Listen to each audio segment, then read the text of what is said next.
Thick green moss, fresh air, and lush, beautiful trees.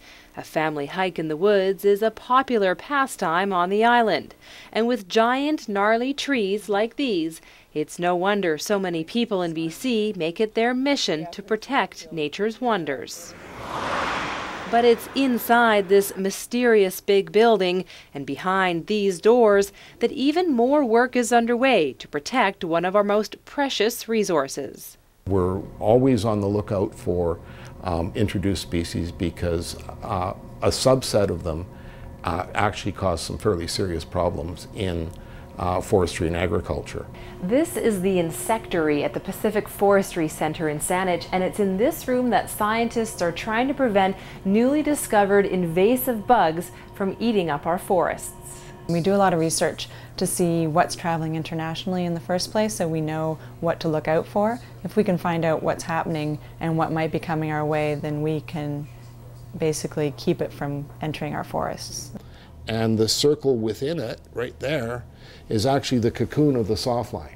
Right now, these researchers are trying to figure out how new pests like the Eurasian sawfly and ash bud moth made their way to BC and how to keep them from weakening and killing more trees. It's important to find the serious problems early.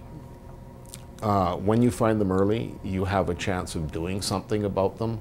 There's also the Asian longhorn beetle. It's not in BC yet, but was well entrenched in Toronto until the province took steps to eradicate it. And it can do a lot of damage.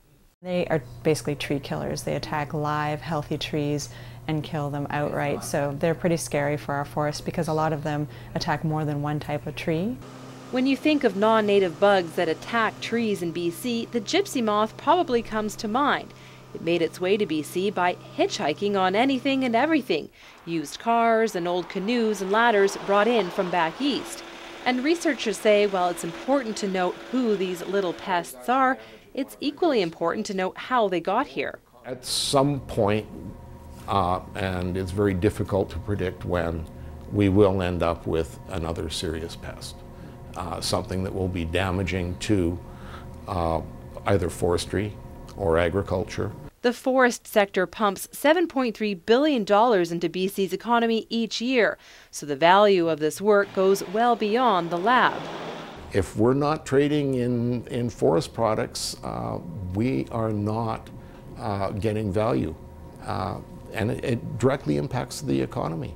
And there are things that we can do to protect our trees and forests. Know where your firewood is coming from and be aware that bringing in plants and trees from across the country can come with unwanted pests. In Saanich, I'm Nikki for The Daily.